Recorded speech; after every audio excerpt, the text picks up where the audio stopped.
Hello and welcome back to our creative videos.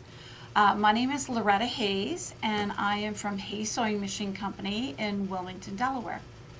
And this morning we're going to do some more ruler work because we've had lots of requests about it. And we thank you for that. You know, if you have ideas of what you would like us to do in the videos, please put them in the comments below and that way we can put them on our list.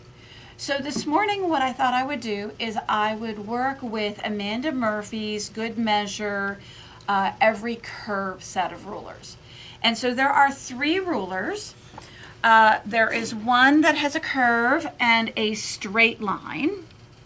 There is another that has 2 curves that are convex.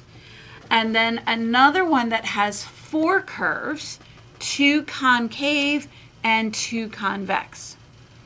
And so the big question is always, well, why would I need these if I have circles? So one of the cool things that Amanda has done is she has written on the curves what circle dimension that curve came from. So you'll see over here that they're on the the convex part of this ruler, you'll see there's a 6-inch and a 7-inch on the other side. So if you have a circle ruler, so this is a 6-inch circle, you will see that that curve lines up exactly with this curve on the ruler. So the 2 small ones, she was really nice. She just kind of added those because they might be helpful. But what's really important about these ones are these larger curves, because you'll see that on this ruler, it is a 9-inch circle and an 11-inch circle. So if she was to give us a circle ruler that was 11 inches, we would have serious problems with the throat of our machine because the ruler would be taking up a lot of our space. And you would need to have a really big machine in order to deal with that. So what they've done is they've taken the arc of an 11-inch circle and placed it on a smaller ruler.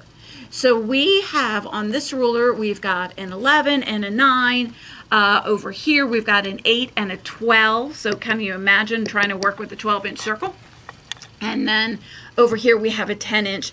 And I love that she put a straight line ruler on the other, because sometimes we need to travel from one section to another, or we're doing a little bit of stitching in the ditch, and we don't need to grab out our basic straight ruler from that. We just have it in the set. All right, so let's talk about what you can do with these rulers.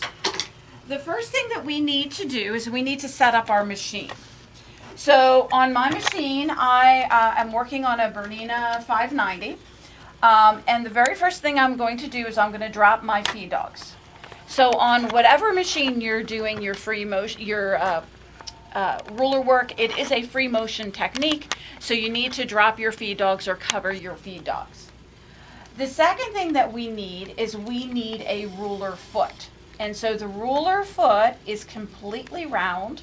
It is taller than the average free motion foot, so that when we press our rulers up against it, the ruler is not going to jump on top of the foot. So don't try this technique with your regular free motion foot because you'll get yourself into trouble hitting your ruler. So we'll pop that foot on. We're going to be on a straight stitch, so nothing exotic here. I do have my machine set up in needle stop down, so if that's a possibility on your machine, that's awesome to do that. It'll hold your place. You won't get a little hiccup in your stitch. The next thing we need to do is we need to decide which one of the every curve set of rulers that we need. So you'll see there's 2 packages here, and both of them say every curve set of 3. The green package is a low bar ruler. So typically, maybe a Baby Lock, a Singer, Janome, that kind of thing. You're going to be working with a low bar foot. The low bar foot would be, the screw, when you tighten up the foot, would be about a 1/2 inch off of the base of the machine. The blue package is a thicker ruler, which allows us, it's about 1/4 inch. The low bar is about 1/8 inch. And that will work on any long arm, so handy quilter, baby lock, etc. But it would also work on all the Berninas. And a few of the high-end baby locks also take a high shank ruler. So if you're uncertain as to which ruler you need, simply give us a call with the make and the model number of your machine so we can get you the correct set of rulers. Because correct set of rulers always makes everything go smoother. All right, so we've got our rulers. We're going to do a basic thing to start with. So let's say that we have a 6-inch square, which is super, super common. Handy grip. And we've got our 6-inch square. So we're going to come in and I'm going to do my stitching in the ditch going around. And then I'm also going to come in and do an orange peel. So I'm going to use the basic ruler to do that, the one that has the 10-inch circle curve. So before I get started, what I want to do is I want to grip up my ruler. So Amanda has put a texture on the back of her rulers, which is very nice, but I find particularly with curves that I want to grip up the ruler. So Handy Grip is sold like this. It's sold in a strip. We can get it out of the package. So you can see it's sold in a strip and it's got texture on it. It's see-through, so you can still see the marks on your ruler. And I usually cut it, they grid it in like 1-inch grids, but I usually cut it in like 1/2-inch sections. And I've put 4 grips on the back here. It's the difference between having fun with your ruler work. You know, if you don't have the grip, you see how that ruler is slipping and sliding. If we do have the grip, you can see everything is moving at the same rate. And it makes ruler work so much more enjoyable.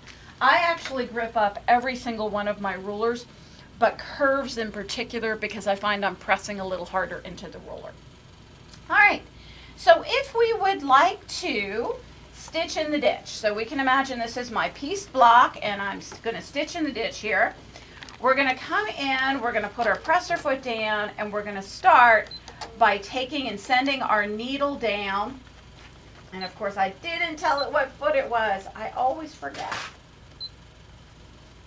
Let me just take care of that quickly.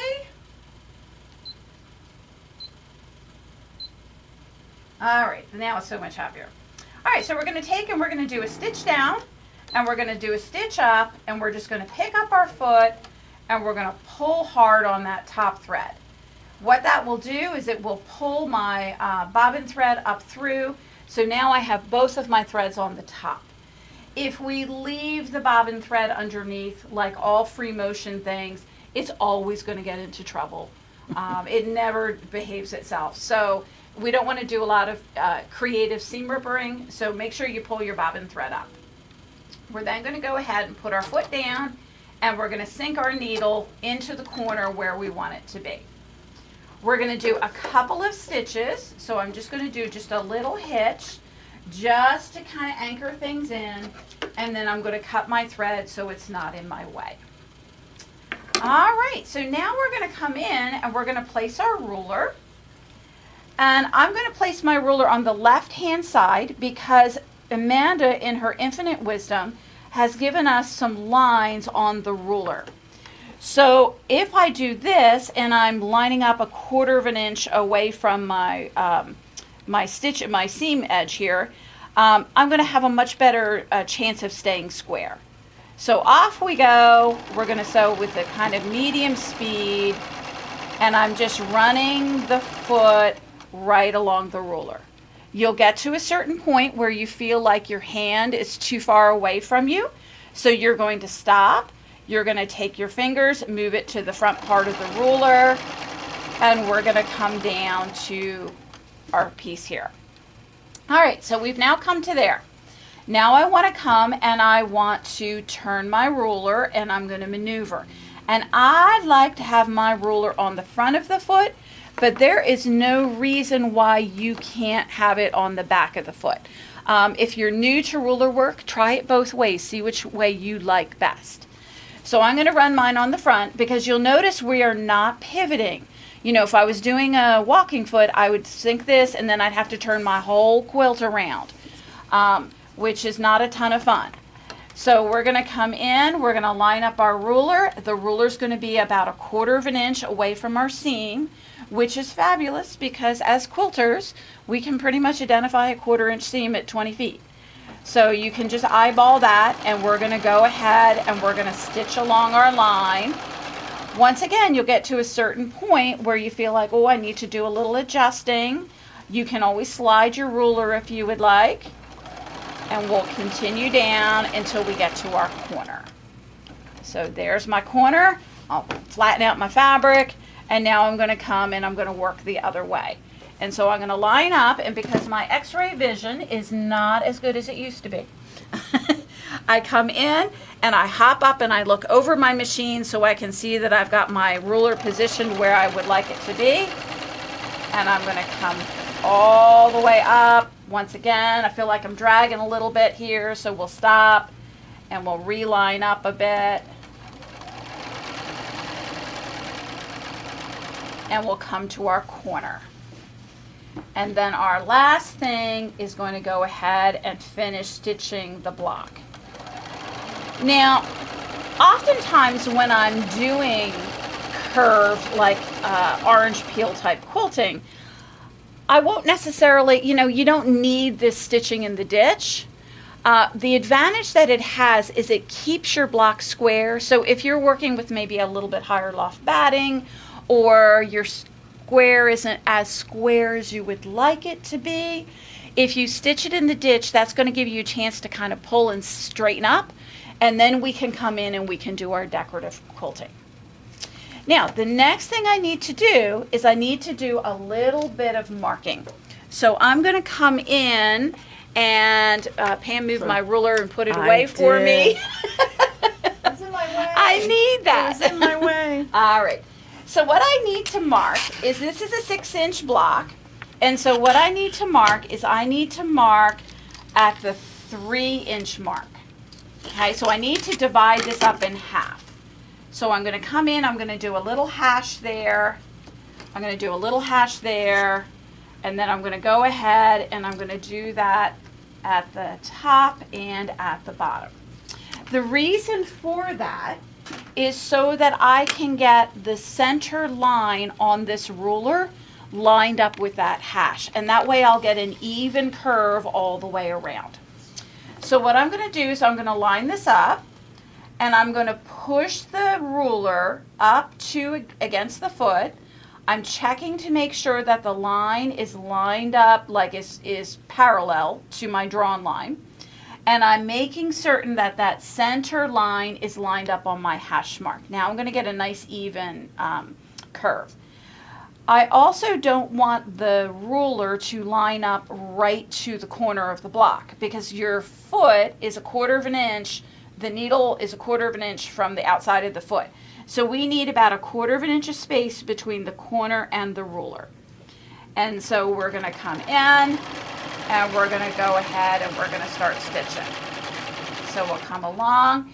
If you feel like your ruler has shifted a little bit in the middle, here's the trick. Make the adjustment on the high part of the curve. You can take it and no one will be the wiser. And so we'll come in and we'll hit our corner. We can then come in, we'll line up our next one. So once again, I'm paying attention to that center mark. I'm pushing the ruler up so that I can get it where I'm about 1/4 of an inch from the corner, and then off we go. So we'll come in. And you'll notice I'm not taking and sewing Mach 2 with my hair on fire. I'm just coming in and making it so that I'm going at a medium speed. I don't want to go hokey pokey slow, but at the same time, I don't want to feel like I'm rushing.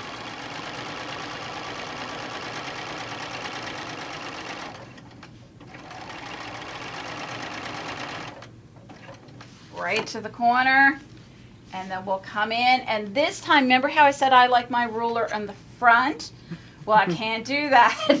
Sometimes you just have to do it the way the ruler wants it to do.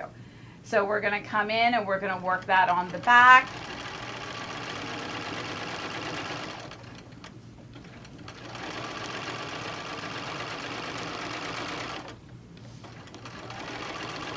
And boom, we've got our corner.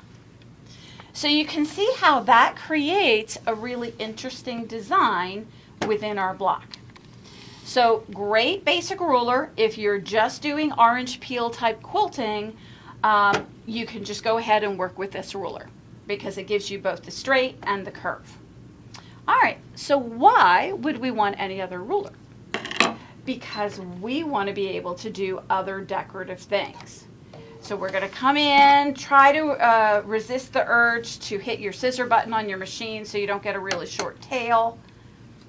And we're going to take and we're going to do the same thing, but use our other ruler. So start out, we're going to take our hash marks, and we're going to make our hash marks at 3. So just half of whatever your block is.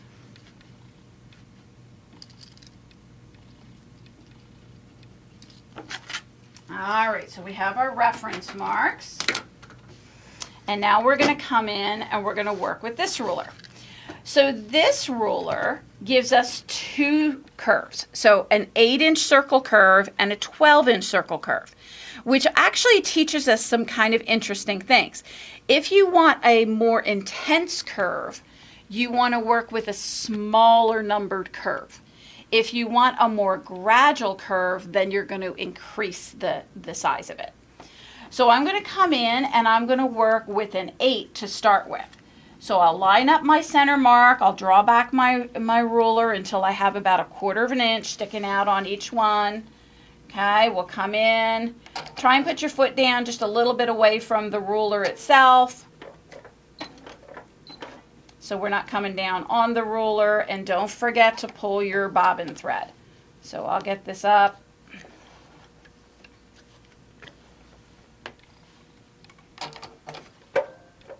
And we'll do just a little tack, and then we can clip those threads. And remember that if you're doing show quality quilts, you know, leave those threads long and hand sink them. If you're like me, where most of my quilts are designed for people to use them, then you can go ahead and clip them. And I don't even do a proper haircut at this point. I literally just give it enough so that I can get my ruler work done without getting caught up on my threads.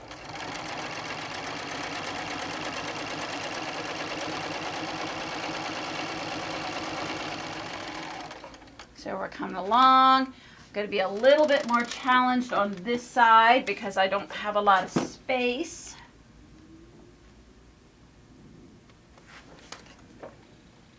Which isn't something that you're going to have a problem with ever on a quilt, because you're going to have your extra batting and backing on the side, so you'll never be hanging off the edge of the block, the edge of the fabric like I was there.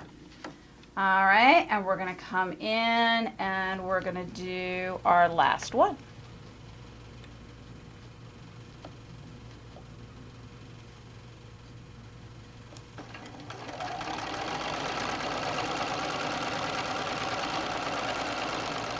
All right, now get my hand out of the way here for a second. So I'm just checking this out. I wasn't real happy with that, so once again, I'm going to go ahead and make my adjustment right at the top of the curve so that when I come in, I can land right where I want. All right, so you can see the difference. This was a 10-inch circle curve. This was an 8-inch circle curve. Now, oftentimes when you get this going on, you're going like, ooh, I really like this. So maybe I want to do kind of an echo effect.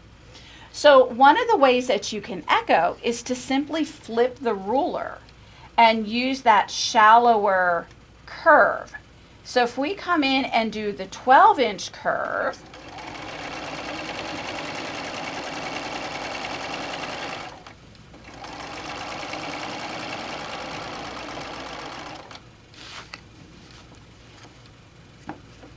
Well, aren't you clever? It's like you've done this before. yeah, maybe once or twice.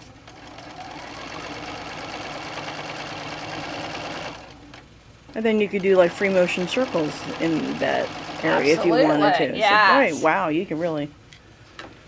So we'll come in. I think what I'll do is I'll flip this around just for a second so I can see a little better.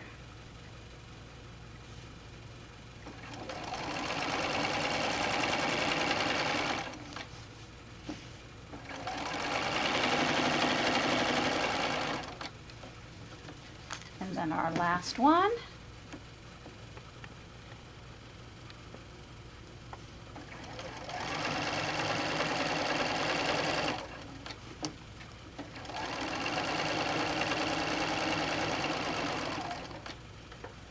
And ta-da! And so that gives you a really cute kind of echoed effect on there. Looks kind of like a ribbon. Mm-hmm, absolutely. All right, so that's what we can do with this. So what can we do with this one? So this one is really all about the concave curves. It has those convex ones on the outside, the little guys, but really I'm more interested in these guys here. So these will make awesome petals. So if you want to create maybe a larger flower, maybe you're doing a Villa Rosa design where you are doing larger blocks.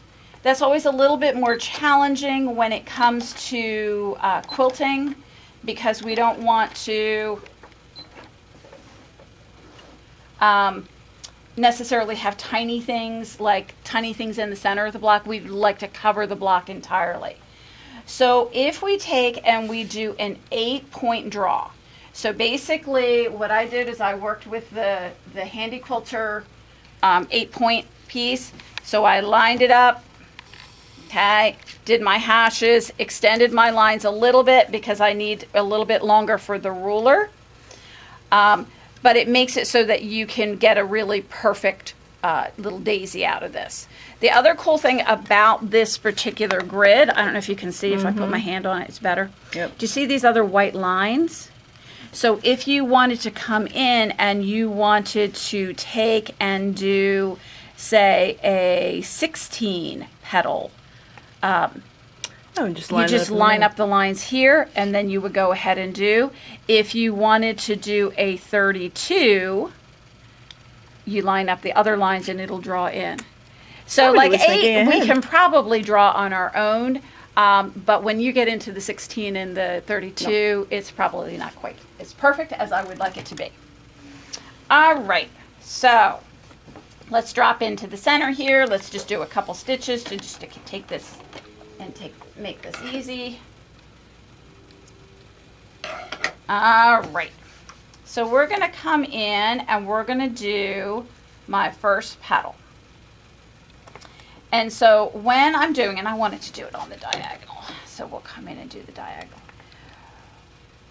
What I'm looking to do is I'm looking to find a place where I can stay consistent. So Amanda made these great markings on straight lines on the ends, and you think to yourself, why draw straight lines on a curved ruler? But in her infinite wisdom, it gives me something that I can line up off of. So every time I line up on this piece, I'm also eyeballing here. So my drawn line over here is about a 1/2 inch off of that first line. So now I can come in and I can sew up one side of my petal and I can come to my line. Now at this point, I'm going to come in and I'm going to rotate my ruler. The danger of this ruler is this 9-inch curve and this 11-inch curve look similar. If I come back, if I just move my ruler over here, I don't get a perfect petal. Sounds like something I would do. I need to rotate it around, and I'm going to stand up for a second, and I'm going to line up so that I have a 1/2 inch off of that line again. And once again, I'm looking for that 1/4 inch off of my ruler. So we can come in, and once again, you'll need to shift your hands. This is a long petal to do here, so you'll need to shift your hands on the ruler. Doesn't have to be sewn in one piece. Just stop, have your needle stop down, and shift your hand. All right, so there's that. Let me flip this around because it'll be easier to see in the camera. Okay, and so we'll just start the same way. So once again, I'm lining up and I'm looking at that 1/2 inch away from my drawn line so that I'm getting petals that are all the same size. And what I love, oh, did I just do an 11? I think I did. All right, well, great. We'll get to see 2 different sizes. Wasn't paying attention to that.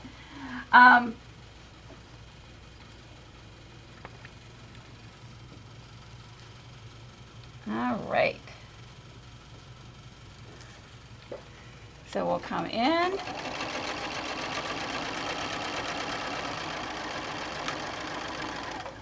All right.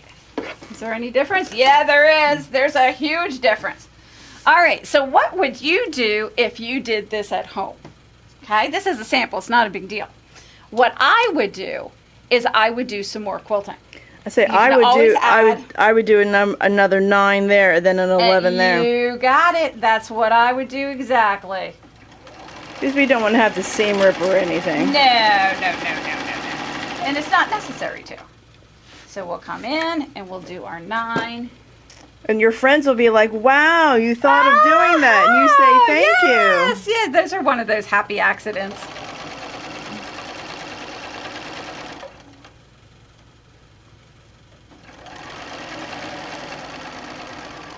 Beautiful. All right, and so now let's do an 11 over here. You did the 9 on the other. Yep. So we'll come in, still looking at that 1/2 inch.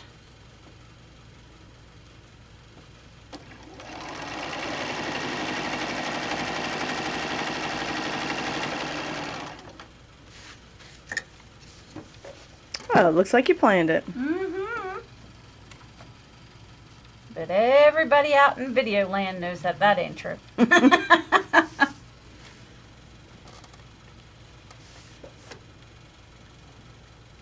All right.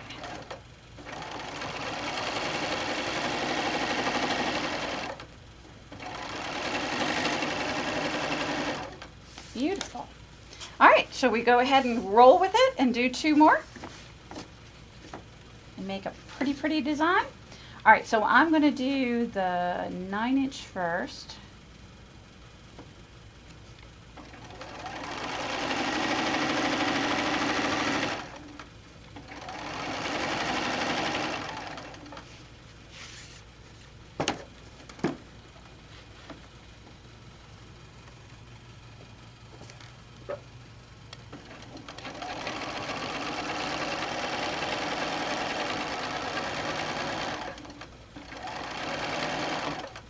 And then let's go ahead and do the 11 right after.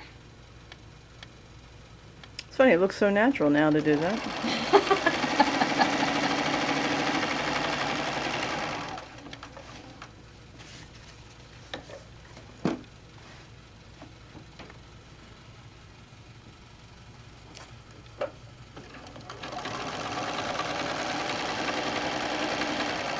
RulerWork requires a little aerobic activity because you have to keep hopping up and down.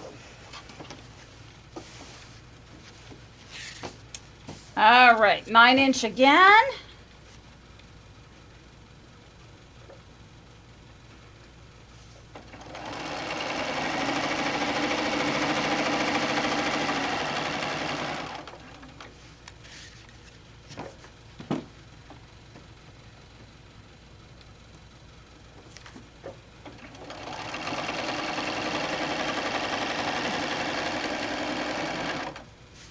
And 1 more 11.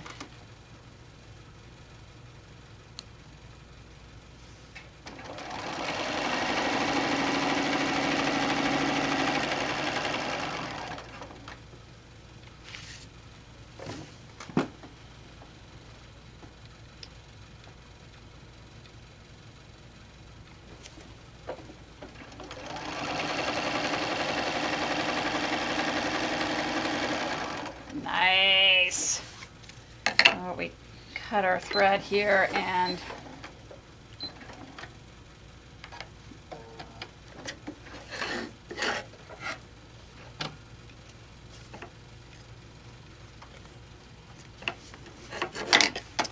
that is fabulous. Actually, I really like that. I might put that in my repertoire. So if we take a look at this design, if we were doing a square, the design itself is about 7.5 inches. So an 8-inch block would be nice. 8-inch block, even a 9-inch block, because oftentimes I like to float these where I have a little bit of space between the outside corners and the outside of the block. It really kind of makes the quilting pop more. If we're not going right into a seam, it creates that kind of floating effect. Now, I could go back in and I could also do other pieces. So if we came in and did maybe just a single one, let's just do one 9-inch one.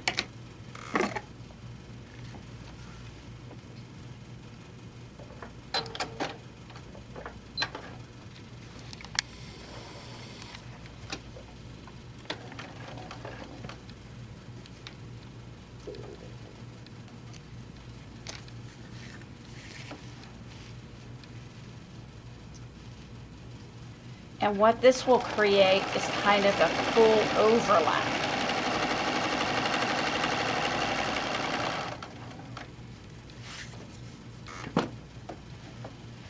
So every time you're hopping up, you're saying it makes sure that it lines up in the back properly. I'm checking two things. I'm checking the half-inch space between my drawn line in there. Oh, my half-inch between my drawn line and her line, and my 1/4 inch from here to the ruler. Got it. So every single time I'm hopping up, that's what I'm doing.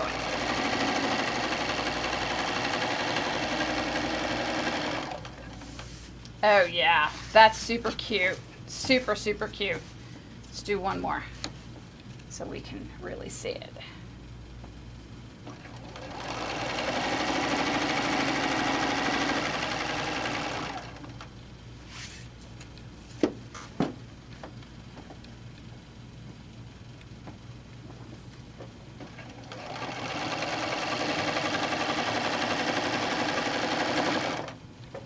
All right, I think we'll be able to see the design from there.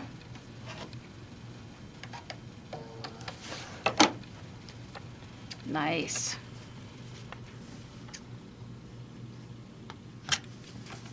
All right.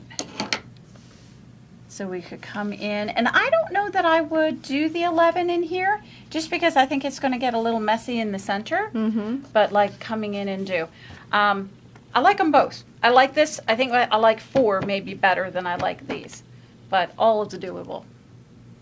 All right, last thing. Okay, what else can I do with these rulers? How about a border? So if we come in and we do, say, like a 3-inch border, which is a kind of typical size border, we can come in and use these concaves to create a really nice effect. Now, once again, this is where having these lines drawn on the edge, you'll see I just took my border and I just cut it into 6-inch sections. So by doing that, then I don't have to draw my line in the center, because I've got the lines right here to line up with my markings. Because she's done like 6-inch ones, she's done I think 7-inch and 8-inch ones going there. All right, so when we come to do this, we're going to come in,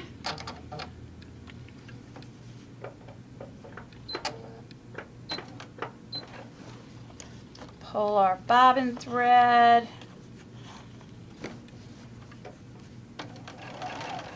and so what I'm working to do is to simply go up until I reach the line. At which point I'll slide my ruler down and I'll line up again. And I'm lining up these 2 lines, and I'm also lining up the center line in the ruler right along the edge of my border. What were the first 2? The first 2 were those spaced out lines there. All right, so I could go along and I could do that all the way down my border. Then what I can do is I can go ahead and I can break my thread and start back up at the top again, but this time I'm working my center line on this side, because before I had it, see, there's the curve. Mm-hmm. All right, so now what I'm going to do is I'm going to line it up on this side. So I'm lining up the center line here and the 2 lines on my 6-inch hashes. And so we'll come in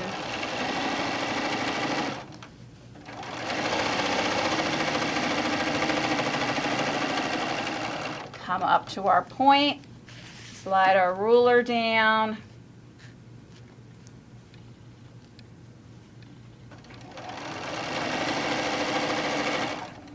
and I just think this is such a cool border because it looks like we've done a diamond and a petal, and we've worked it as we go, but really we just interlocked 2 lines to do. So I hope this gives you some ideas of what you can do with the everyday curves from Amanda Murphy. Fabulous rulers, really rulers that are practical, that'll give you the ability to quilt a lot decoratively, but quickly, not a lot of math involved. So thank you so much for this coming to see us, and we'll see you next time.